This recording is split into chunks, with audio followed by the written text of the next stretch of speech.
Welcome all in class 4 on PCB design course. In this class, we will discuss some of the common keywords used in PCB design. The first keyword that is used in PCB design is tracks. A track on PCB is a conductive path of copper that is used to connect different components on PCB. PCB tracks are also sometimes referred to as PCB traces. In the slide shown on the screen, we have tried to show various tracks on the PCB board. The parameter of interest of a track includes the trace spacing. Trace spacing indicates the distance between two nearest traces on the board. The second parameter of interest of tracks includes the trace width. Trace width indicates the width of a particular track. The factors that should be kept in mind while designing a track includes: first is the purpose. The purpose defines what kind of parameter does the track is going to carry. That is, whether track is a power track or whether it is a signal track.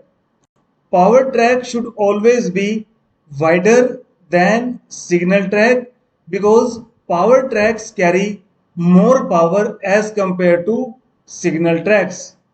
The second factor that should be kept in mind is the amperage.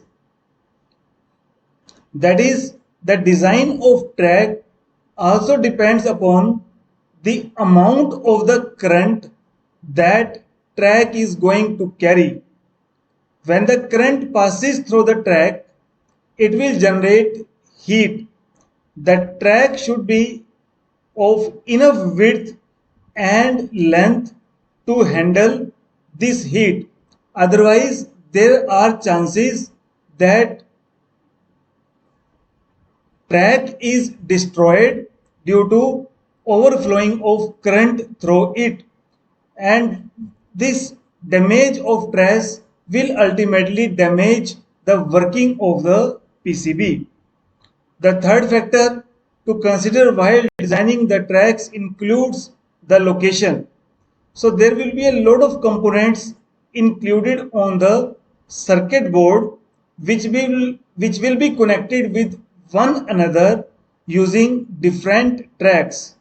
There may arise electromagnetic coupling between different tracks which affects the performance of PCB operation, because when there flows current into any track, then due to the generation of electrical field and due to generation of magnetic field, current of one track may be coupled to the another track, which is known as electromagnetic coupling.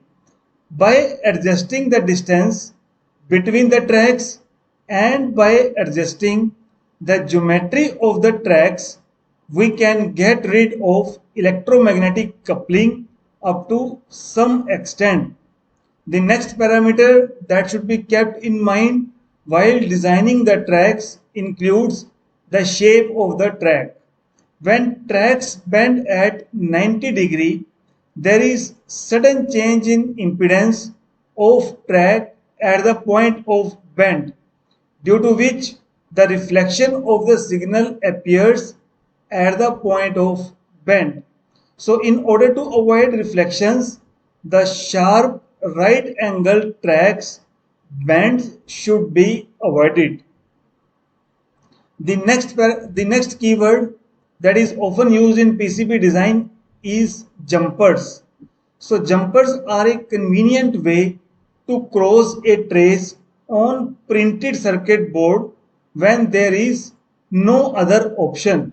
That is, it is might possible that there are intersection of two tracks on the PCB, and this intersection of the tracks should be avoided.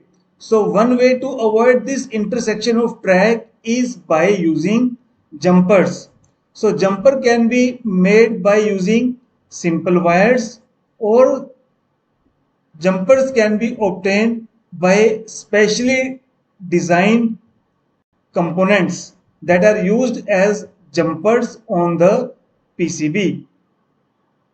So next keyword that is often used in PCB design is pads.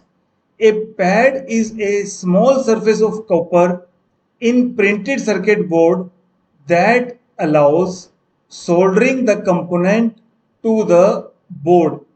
So there are basically two types of pads: through hole pads, surface mount pads. So through hole pads are used for holding and soldering the components having pins. They can be soldered on the opposite side where the component was inserted. The SMD pads are intended for surface mount devices, or in other words, for soldering the components on the same surface where it was placed. Next is footprints. Any component when need to put on PCB board needs a space. This space need to be of almost same size of the component and will have a specific pattern in terms of pad or throw holes to physically attach and electrically connect a component on printed circuit board. In PCB terminology, marking of pattern of a component on PCB is called component footprint. So in the slide shown, we have shown the footprints of through hole components as well as surface mount device components. So surface mount components are soldered on the same side where the component is placed. However, the throw hole device is soldered on opposite side where it is placed. The next keyword that is often used in PCB design is via. The main purpose of any PCB via is to provide a conducting path for passing an electrical signal from one circuit layer to another by means of plated hole wall.